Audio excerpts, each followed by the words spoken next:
You are listening to the Just Saying podcast.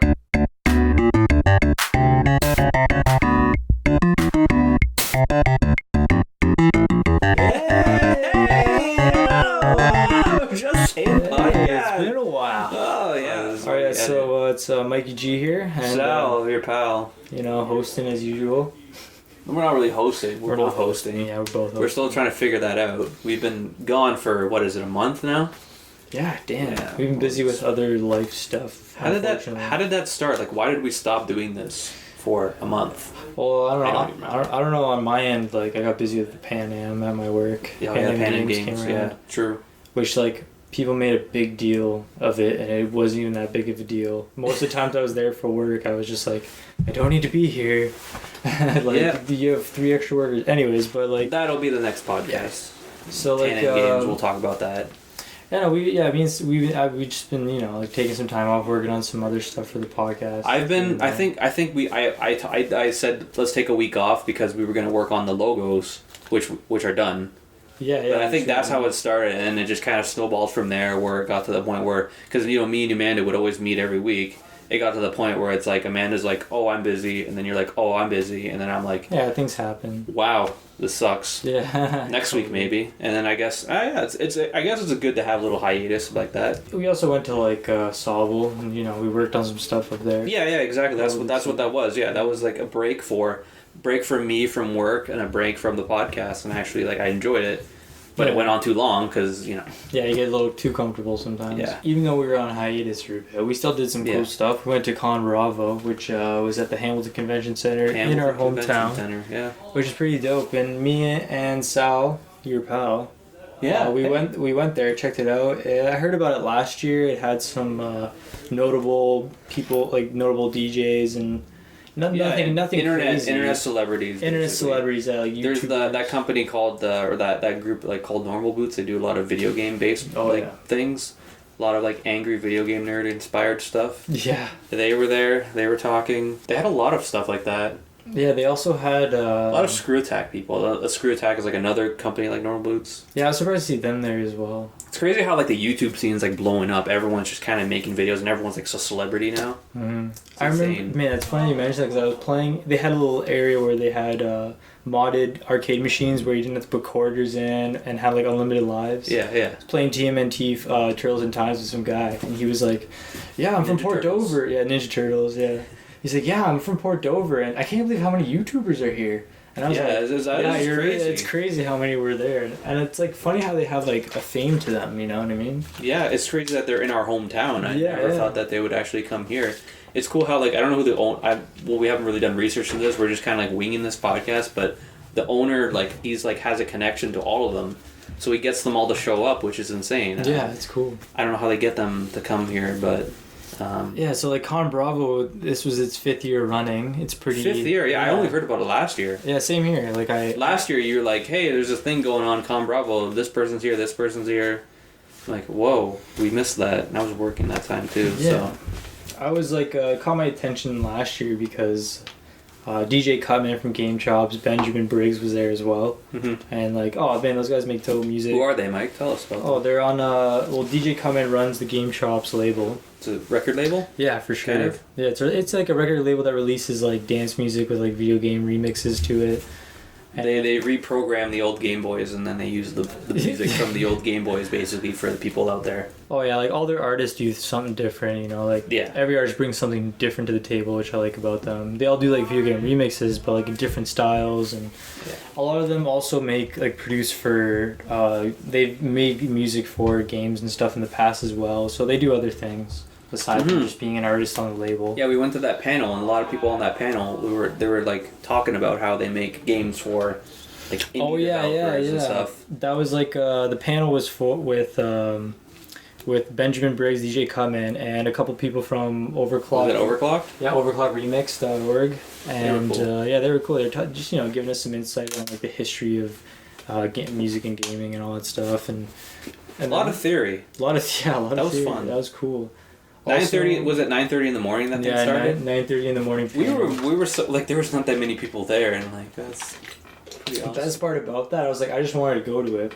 Walking in the room. Walking in the room and seeing that it was Cutman, Benjamin Briggs, and the Overclock remix just guys, in the room. I was like, oh, this is even better. You recognize all those people. I just like, oh, who are these people? And you're whispering to me like, that's DJ Cutman. Which one's DJ Cutman? I only know him from this stupid little costume. I didn't say stupid. Oh yeah.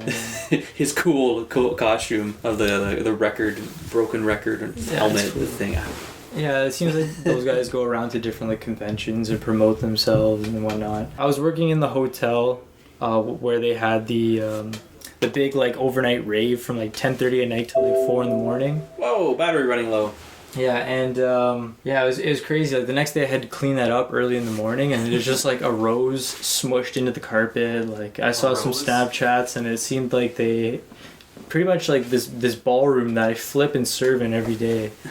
They like they kind of messed it up like quite a bit, and I saw like little Snapchats, and people had like their light up stuff, like light up.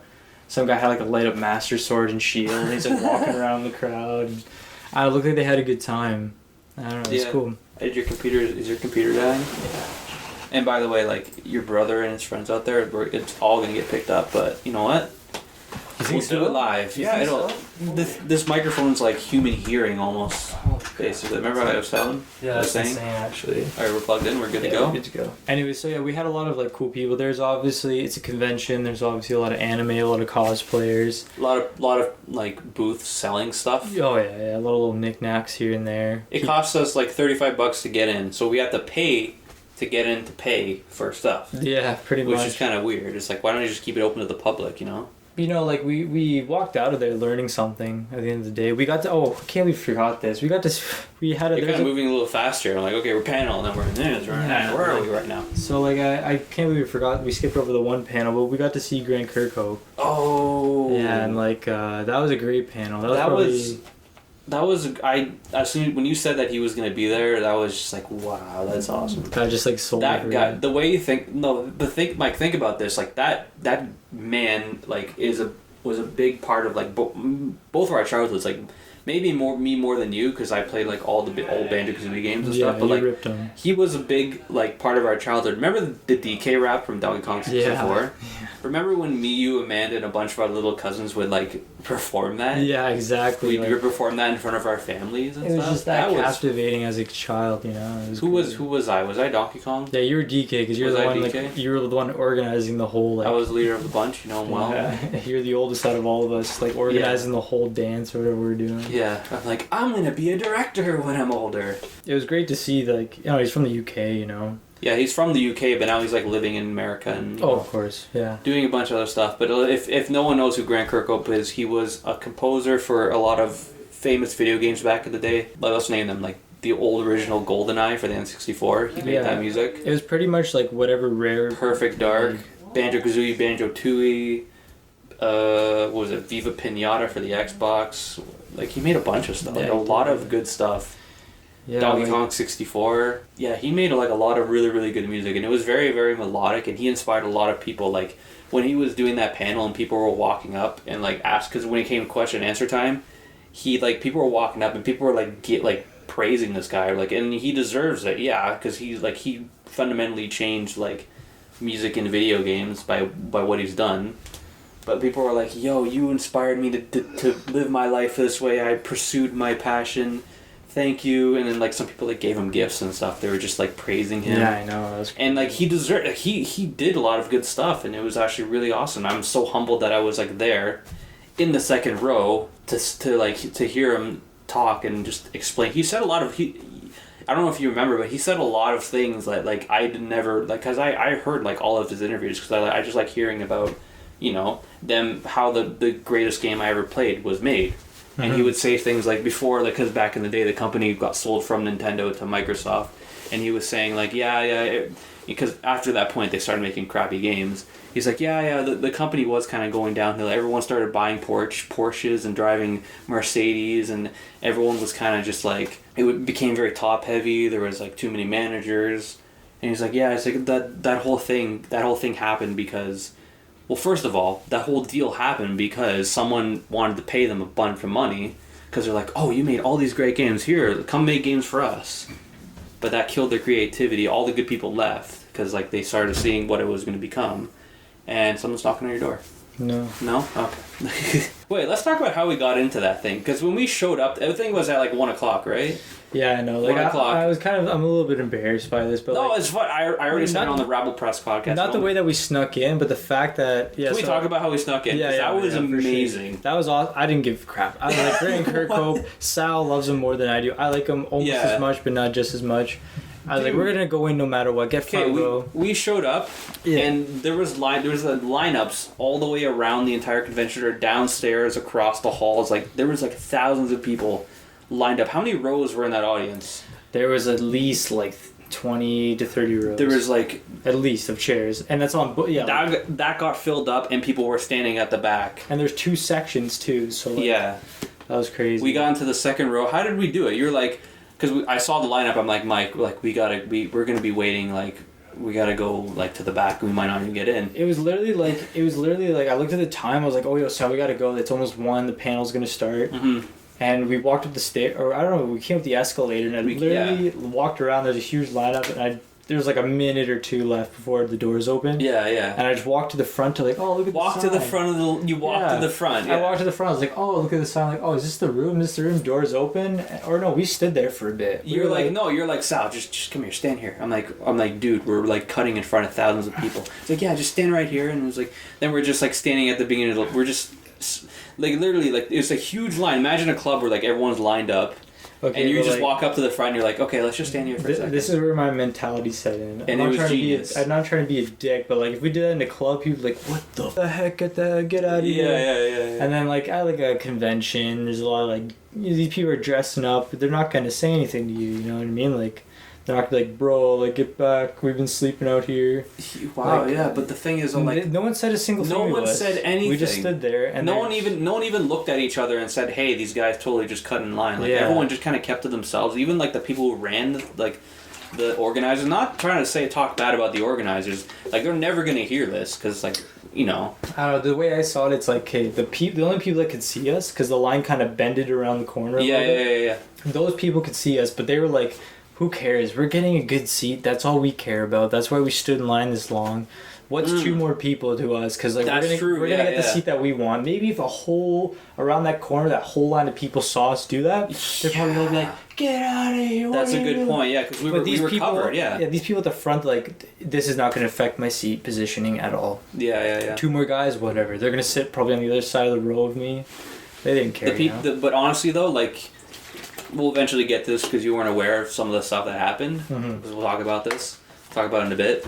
But like all the people that were in the first couple rows, like the first row in particular, they were the most diehard, like Rareware / Grant Kirkhope people I've ever seen. Like there's people with like signed T-shirts. This guy had like a Banjo-Kazooie hat. Like I never seen that hat before. Like that guy had it. Oh, that Rareware hat. It said like oh my god. He had. I'm like I've never seen that hat before. If that hat existed, I would have purchased it. I saw that guy. Was he sitting right in front of us? Yeah, he was sitting right in front of us. There's a guy doing the only guy in the entire convention doing a Banjo-Kazooie cosplay. Yeah. Which CHCH thought it was Yogi Bear. That was so stupid. I was so offended by that. No. Dude, there's like a bird hanging out the back. It was a dragon. It was a reference to Banjo-Tooie. Oh, was it the dragon? Yeah. Okay, yeah. The Tooie from Banjo-Tooie. I forgot about that. That pissed me off when I heard them saying that on CHCH. I'm like, you're talking about Banjo the bear, and you're thinking it's Yogi Bear. You guys suck. Yeah, it's like that sucks actually. So you have to be really young to pick up on that though. Like think about it. Like a lot of these characters that people were dressing up as, like they're from like literally like 5 years ago. Yeah, for sure. Within 10 years, like a lot of people are looking at this and like, who's this? Why do you have a sword that's shaped as a key? That's so weird. Yeah. Exactly, but yeah, I can see why I got a bad stigma with the older crowd. You're like, what? This whippersnappers who dressing up weirdly. But yeah, going back to what I was saying, those first few rows were like, those people deserve to be there.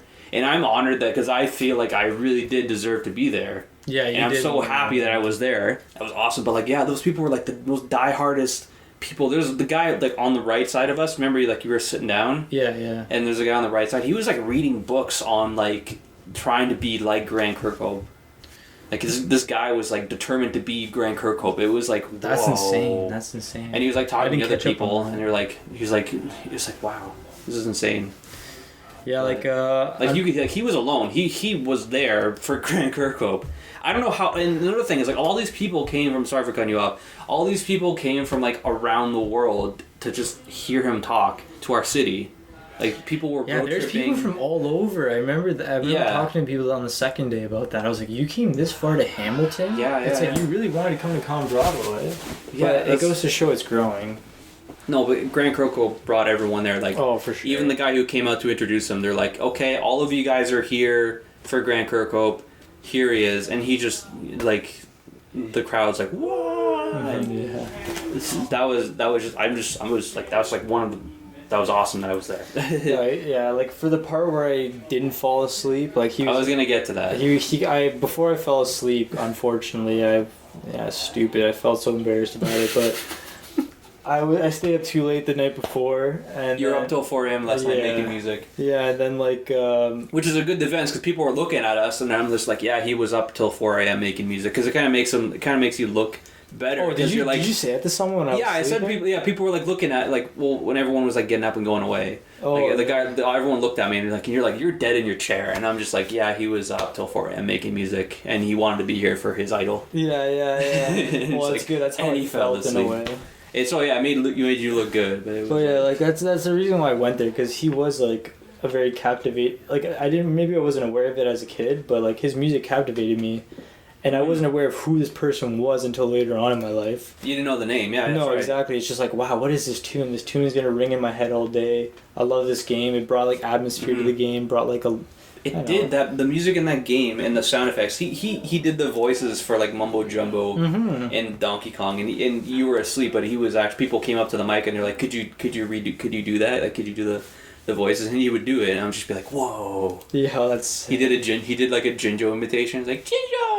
Yeah, and I'm just like, oh man, like they edited it before they put it in the game. They changed the pitch. Yeah. But it was kind of cool hearing like the original person doing the original voices, which we've heard like millions of times over and over again. So, what were you gonna say? Sorry. Like I don't know. It was just I remember the one panel that we went to later on. It was like the FL Studio tutorial with Ben Briggs, and then Cutman was there, and then Grant Kirkhope was just chilling in the corner. I saw him in the corner. I'm like, yes, he's here again. But when he was like talking about like someone asked him directly about like what do you prefer, orchestral making songs orchestrally or digital like, or through scripting, MIDI scripting or whatever. Yeah.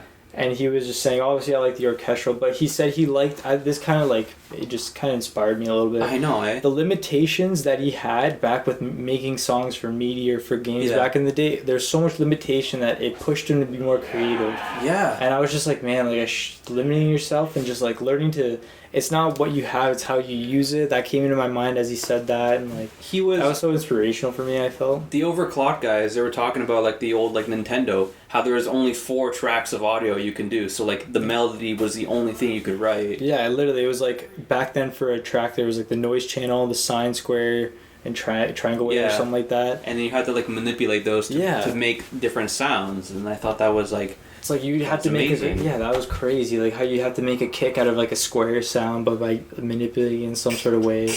But you're also using that square sound as like a bass or something. You know what I mean? Yeah. Like, it's cool. Like that really like those. That's what those panels like brought to my attention. Like little fine details of the past and how they made music. Yeah. And then when Cutman showed us modern day chiptune music. It was still analog, it was still chiptune, made with like a tractor running from like a Commodore or an Amiga computer. Or a Game Boy or something. But it was made in the style of like EDM music and they mastered different melodies and stuff. Yeah, like that was so cool. But like you could tell it was chiptune music, but like they're trying to replicate the sound and the mix of like EDM music, and they did such a good job with that. That was cool, honestly. It's like... Yeah. It's cool how like back in the day, like the video game, like the artists only had like a certain amount of time or a certain like amount of space to like put their music in, so they had to downgrade their music. Yeah, I know. And they were talking about how like the Game Boy Advance had like had out of tune sound card. Oh, that was like the worst sound card for making chiptune. Yeah. That was so cool. And the one guy on the very far left, I don't remember his name, but he was talking about how like when he was because he does freelance work making music for... Oh, the overclock remix like head guy. Yeah. And he was talking about how he was making music for the Nintendo DS, which is like basically you can't just like import an MP3 onto the Nintendo DS. You have to like manipulate the things. How do you explain this? Like you have a bunch of different tracks, and then you can like make this. It's like a digital thing. Oh, you had to like manipulate the MIDI inputs. Yeah. Because like when you import a MIDI, it literally gives you the information, like the inputs of the notes and everything like that. Yeah. So maybe he said, in a sense, instead of like importing just a straight MP3 to a DS game, like, you have to like, input the MIDI information or something. I don't remember that. Something like that, yeah. Remember it was interesting. It was, yeah. Mm-hmm. I learned a lot from that. Like when Ben Briggs showed us that like simple trick to sidechain your kicks or sidechain anything, where you just get the automation clip and you just kind of copy and paste it, turn it down. I couldn't believe that. I was like, really? That's all you have to do? I was like, click it. Click like there you go. It's like, yeah. So if you just do this, it's like, and there you go, and just get the paintbrush. And I was like, what? And you click here and you click that. Oh, I gotta explain this now. Okay, anyway. So what was he saying about the chord theory? Whereas like you can write a really crappy melody but have like really good chords in the background and it would sound good, or vice versa, where like there's like a certain like a kind of like a major you play the chords in. If you play them a certain way and you can put any melody over it, it'll sound good. I don't remember what he said about that. I can't remember that, but that idea is that like I remember him saying that, but like I forget like the context. I forget like the point he was trying to get across with it though. Probably in the sense that it could probably mask or hide the imperfections a little bit, or make it seem like somewhat artistic. Yeah, and that's what I get from it. I don't know. True. I'm not too sure about that. I love how when it came question and answer time for the Ben Briggs thing, more people asked questions to Grant Kirkhope. Yeah, no one even cared. No one cared about Ben Briggs and who was there. Everyone's like, we're just here for Grant Kirkhope. Yeah. Like, we saw him walk in the room. Like, anyways, but like, man, those guys know their stuff, and it's amazing. I got more of a feel for what they were doing from like Game Chops, like when they talked in their panel about like. I've never heard him like directly say, like I watch DJ Cutman's like Twitch podcasts and stuff like that, but I never he never really kind of like pours his heart into what he does like in front of a group of people. Exactly. In a way, like he was talking about how like what Game Chop does and like how they were just trying to this is what he does for a living. He was being like sincere about it. Like that's cool. He's like, yeah, literally, if you buy this stuff, like it helps me like live and eat and stuff. It's like, yeah. Doesn't Ben Briggs go like he lives off his Patreon basically, right? I don't think he lives off it. It's probably part of his income as a musician in some way. Like a lot of people, like I found Patreon through the Game Chops guys, and most of them have Patreons. And they're probably in a way like one of their artists, Crimecraft, he says on his Patreon, because I'm one of his patrons. Nice. He says, he's like, trying to make a stream where, like a live Twitch stream for music and all that stuff. Like he gives you a reason to give him money every month. It's like your money is going towards his stream on Twitch to make it better in some way. Mm-hmm. It's like it's not like give me money so I eat food because you like me as an artist. It's like, no, I'm obviously gonna put this money back into like maybe a new album, maybe buy equipment for a new album, try something new. I don't know. True. That's so cool though. I just love hearing them talk about all that stuff. Me too. Like I was so unaware of all that stuff, and like just hearing people who are in there, they're doing something that I want to do eventually. Yeah. And like just hearing their perspective on it, it's just like awesome, man. Like I'm gonna give it a go, But we snuck into the Grant Kirkhope panel and you fell asleep. Yeah, I felt like that is so funny. It's funny. I'm glad you took in all the information. Like you got everything great. I enjoyed that, yeah. Because you filled me in, but like personally, I feel like such a dink because he's in my town and I'm sleeping through this valuable information that Sal is telling me about that I'll probably never read on the internet. You'll never experience. I don't think we'll ever be in the same room as like someone like that again, who was such a big contributor to our childhood. Yeah, man. Like he was an influence on me very much, and like more so on you, and like I don't know. Like I'm really excited for the Yooka-Laylee, and like he talked about that. He actually almost cried at one point because he was so happy that it happened. He was so happy that it happened because he was amazing. And he was like everything he was talking about. I understood all the references he was saying because I followed him a lot. He's like one of my idols, Yeah. And one of the things he was saying was that because they wanted to keep making games like Banjo-Kazooie, Donkey Kong 64, Conker. I forgot to mention Conker. They made Conker too. Oh yeah, Conker. Jet Force Gemini. That's another one they made. Pretty much anything Rare made. Any good game from Nintendo 64 era was made by the company, and he made the music for it. So, what was I gonna say? He went to so many companies and the publishers and like, we want to make another Banjo-Kazooie game, and everyone's just like, nope. It's all about the Call of Duties and the battlefields and the shooting and the guns. We're right. You're wrong. People don't want that. They don't want that. You don't. That's not where the market is going. We know what you're talking. We know what's good. Like, and don't listen to what you're. I don't know. And it's funny because they actually make a joke about that in the Banjo-Kazooie for the Xbox. They're like, kids don't want to collect things. They just want to run race. And then the game was not a platformer. It was just like a Minecraft wannabe. Yeah, honestly. But before Minecraft, actually, that's pretty funny. Yeah, who knows. But yeah, the thing is, he went to so many people, and I remember I was following him on Twitter when Yooka-Laylee got big, because he's like, I honestly did not expect us to hit $1 million in like half an hour. I couldn't believe that either. Even like every stretch goal they put up, they hit it. You know what I mean? Like the thing came out, everyone's like, yes, we want another Banjo-Kazooie. It's basically another Banjo-Kazooie. Yeah, honestly, it is. And the amount of people that like threw their money at, I threw my money at that. I was like refreshing the page and like, when is this gonna go live? I want to throw my money at this. I want this game to happen. Yeah. They hit the stretch goal in 40 minutes. They hit their goal, and then they went. I think they ended at like almost around $3 million with the conversion or something like that. I could be wrong. Something around that, like an amazing number like that. Basically, like, and he was talking about how like because he released a song where he released a video of him like. Playing his ukulele, basically saying like, he said that I was gonna release that because he's like, I honestly thought that when we put the Kickstarter out, it wasn't gonna go good, and I was gonna put out a video with him playing the ukulele just to kind of gauge interest back into it. And he says like the next day he's like, I'm just gonna put that video out because like we're already there. Yeah. So he has like a video where he's like playing his ukulele in his backyard. Yeah, that's awesome. He's like, yeah, ukulele, I want this to happen. And he started talking about like the music in that game. It's like. That's awesome. Amazing. Oh man. Can't wait for that game to happen. I know. I only paid the minimal amount to get a digital copy, but I know you put like $200. I put $100 into it. $100, yeah, oh, for sure. And with the conversion, it went to like $120, which is like part of my paycheck. But I'm like, I want this game. I'm getting like the box copy. I'm getting like the manuals, the art books. I'm getting everything. I'm like, man, I wasn't gonna throw like $2,000 at it like a lot of people have. Oh yeah, I know. Which would like get you like a voice character in the game, but. That's insane.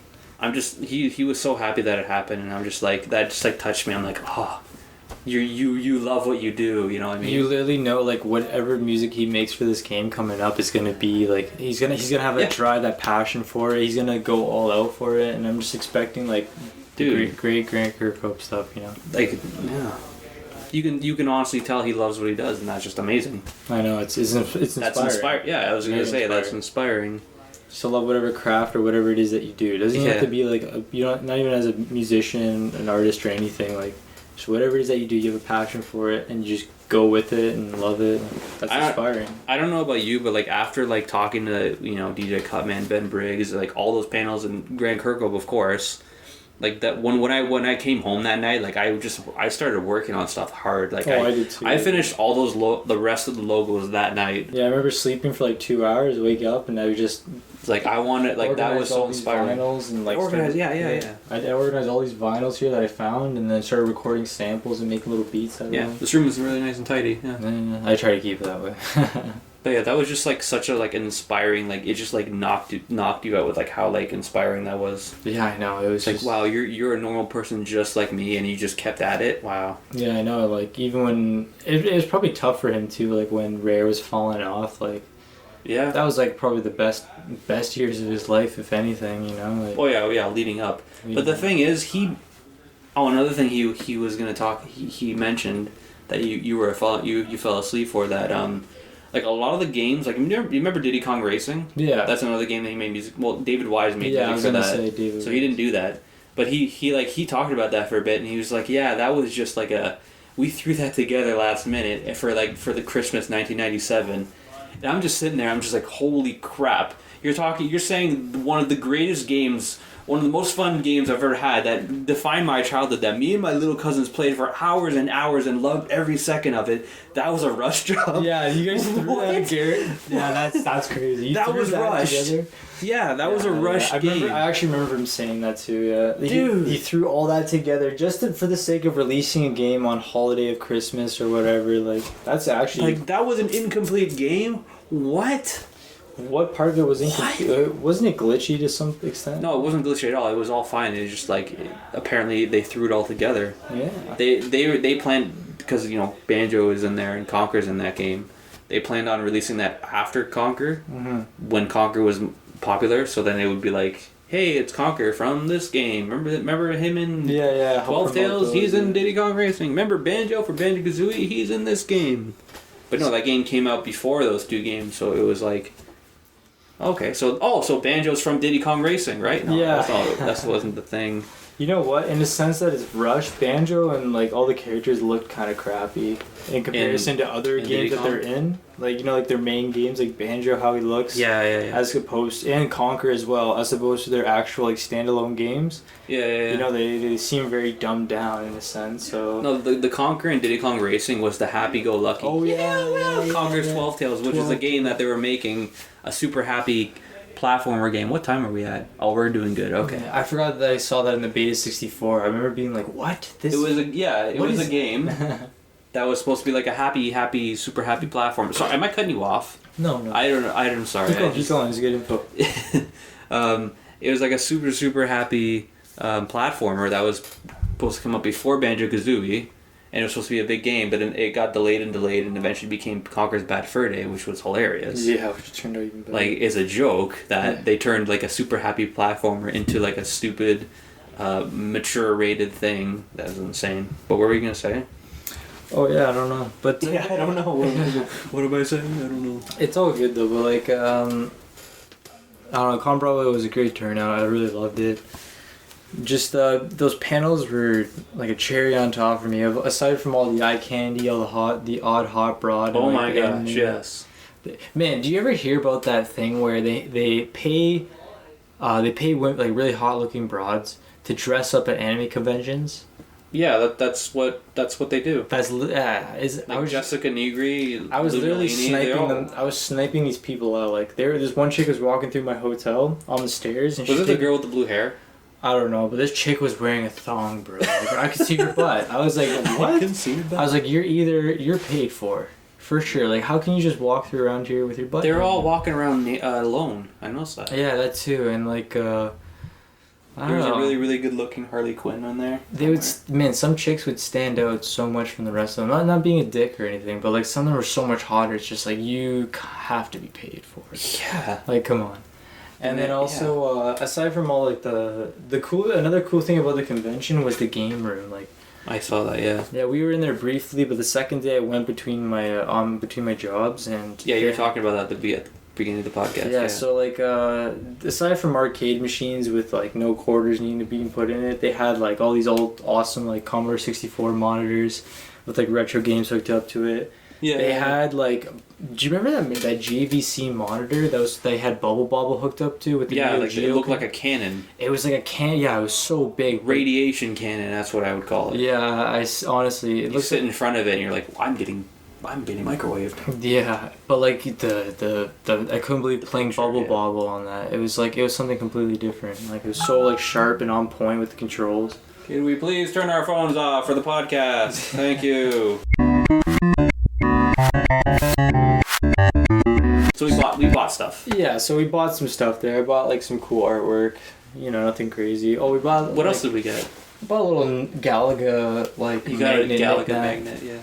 What are those things called? It's like those little plastic pellets that like resemble like a pixel, and people make pixel art with them. Iron them, yeah. They iron them to melt them together. I don't know what they're called, but they're cool. Yeah, they are cool, honestly. They're honestly though they're very cheap to make. That's why people sell them for like $20 or like $5. Yeah, that's what they do. They charge you the hours, the amount of time it took to make them. There's a lot of cross stitching and stuff there. Yeah, for sure. Like you can look up on YouTube how to cross stitch. It's so easy, and you can sell so much stuff if you're just willing to, you know. Yeah, they had They had that T-shirt guy from Comic-Con Hamilton there. I just recognized him right away. He had his setup in the back corner. You pick a shirt, you can make a custom design. He'll print it on spot for you. That's cool. They had a bunch of like all these artists there. A lot of artists. They had people who like had their anime that had their personas or like their alter egos. Did you see that? What's his name? Dr. Holocaust guy. No. He just sits there dressed up like his character. It's kind of like what Cutman does. He dresses up as a character and goes to conventions. Yeah. So he was just there as a character. He had artwork of his character, but he was also dressed like his character. That's cool. There's indie developers there letting you go and just... That's one thing I regret. I regret playing the indie games. Yeah, they look pretty cool, some of them, but some of them were kind of like, what am I playing? It's like, okay, you're just trying to make an indie game. Right? Yeah, you're just trying, yeah. But like a lot of them are like some of the guys like they dressed up and they're approaching you like, would you like to play my game? Can you please fill out this survey? We're trying to better this game, you know. Mm-hmm. I'm definitely gonna take next year when we go, we'll take more time to do like everything. Yeah, we gotta give them the time of day, you know. Yeah, those people, they're struggling, you know. Yeah, because like we're in a sense we're like that. We're trying to get people to listen to what we're trying to do. This podcast, yeah, exactly. And that's another thing. A lot of these artists hustled for years and years before they made it big. Oh yeah. So I should just shut up. Yeah, I know. Honestly, like there's like what did I watch recently? It's kind of off topic from what we're talking about. No, it's not off topic. But Future, he just came out with Dirty Sprite 2. The rapper. Yeah, such a good album. Like I love that guy. But he came out with a little 25-minute documentary about like the album in the making. Yeah. And he talked about at one point that he grinded for 8 years before he got his big break. 8 years of grinding. Wow. And then he got his big break. Now he's like one of the biggest rappers out there. Like that. Once he said that, I was like, you know what? Oh, let's get to it. It's inspiring. It's like, okay. And it's like, man, I gotta grind. I gotta work at it. Hey, welcome to the podcast. Hey, it's Alessio. Hey, what do you want? Someone slam okay, bye. See ya. But yeah, we like you were telling me before, like we can start doing live podcasts, or yeah, we could, yeah. Honestly. You're gonna make more intros, right? I'll make more intros, even though my intros were really bad. No, yours are good, bro. You surprised the crap out of me yesterday. Oh, with that song. All the stuff you were showing, I was like, wow, like yeah, just like I was just clicking around. I just drag and drop, and it works. It works. I guess it's just like the design. Beauty is in the eye of the beholder. Okay. So yeah, like we can have these personal conversations on the podcast. Let's do it. Yeah, you're the editor. You make the calls, right? Yeah. Well, my computer is like dead now, so I have to edit this using another program. So I don't know how it's gonna sound at the end. Oh, you sure brought your laptop so we can install this stuff? All right, but what else did we forget about ConBravo? We talked about what we picked up. Yeah, let's talk about what we bought. So you bought the artwork. You got the magnets. I bought. What did I buy? I bought like, I decided like I wanted to like just pick up a random game, so I bought like a random Spyro game for the Game Boy Advance, which I'm loving actually. I'm like surprised. I'm like, I just picked this up randomly. I love this game. Man, what's it called? Oh yeah, I got Sonic Adventure for the Dreamcast. I forgot about that. Yeah, that's right. Yeah. Man, that was it was alright. $20. There's a couple scratches, nothing crazy. Yeah. The more I think about it, I should talk them down to 15, but whatever. Well, they gotta make their money, you know. Exactly, yeah. You gotta imagine being in their position. They have all this overhead. You know what I mean? And they have to flip it, turn a profit somehow. Yeah, they gotta make a crazy profit. They're buying these rare games for like a lot of money, and they gotta sell it for a lot of money. Mm-hmm. Like that Gomon game I bought, it was $45, but I talked them down to $40 because I honestly didn't have $45 on. Yeah. But I wonder how much he bought that for. Like, did he buy that for? If he bought that for $20, like he's making $20 off that. That's still pretty good. You double it. Either way, doubling it is pretty good. Maybe he bought 30. Maybe he bought it for 30. I don't know. Mm-hmm. The thing is, like, yeah, think about it. Like these people, they buy it, and then they flip it to make a profit. That's why you always watch these pawn shop shows, like Pawn Stars or whatever. That's why they're always lowballing them. Oh, always, so they can make the money, not these people. They bring an expert in, and he's like, "Oh yeah, I think this would go for $10,000," and then they leave, and then the owner's like, "Okay, so yeah, $10,000, yeah, that's good," and they're like, "How about $500?" Yeah. Yeah, I kind of want that $9,500 for myself. Yeah, I'm not gonna do that. Yeah, we can't do that. It's a great piece. It's worth $1 million. It's a Van Gogh painting, original print, but I'll give you $5 for it. Oh yeah, we gotta sell it, you know. Yeah, that'd be fun. Which is so funny. It's those shows are another thing. What time are we at right now? 40 minutes. Yeah, let's end it. Yeah, I bought an N64 game. I bought a magnet. I bought a bunch of stickers for my car. Your brother's slamming doors around your house. It's all good. It's all good. You know, ConBravo was wicked, and next year we're definitely going to go for the full 3 days. We went on a Saturday because it was the most poppin' day, all the good panels. There wasn't any little dumb... Like, the third day, the final day of the ConBravo, they had, like, speed dating for, like, people in anime costumes really? and stuff. And that's messed up. I walked by the room because I was serving, topping up the waters. And every time I walked by it, it was just people going, nah, nah, nah, nah, nah, everyone talking over each other. So you can't even speed date because, like, you're talking to this person across you or across the table from you, but then there's 2 speed dates going on right beside you. So you're literally, like, trying to talk to one person, and then there's all these noise and other conversations around you. How long do you have to get the girl's number? How long do you have to score? I think it was 5 minutes or 10 minutes. You have 5 minutes to score, so that conversation has to be straight to the point. Yeah, it's like, hi, I do this, and that. But you know what the funny thing about it, too, was there was such a huge lineup for guys and a short line for girls. So the line for guys was always getting backed up because, like, they never had enough girls to match the guys. So some dudes, I'd be walking by and, like, they're still waiting. Holy crap. This has been Just Saying Podcast. But yeah, stay tuned. Next up, we got a little bit of... Let's talk about our next podcast. Next podcast we have coming is about a little thing called the Pan Am Games, which happened in Toronto. Was it last week? 2 weeks ago? Yeah, it was like last week. It just ended. It went off for like 2-3 weeks. So we're going to talk about that. We're everyday Hamiltonians. We're going to talk about that, you know, how that affected us and what we do with our jobs. But we can't talk about where we work because that's not going to be cool. Our contracts say otherwise. Yeah, exactly. I mean, yeah. Anyways. But yeah, thank you for listening. Thank you for subscribing. Thank you for... Yeah.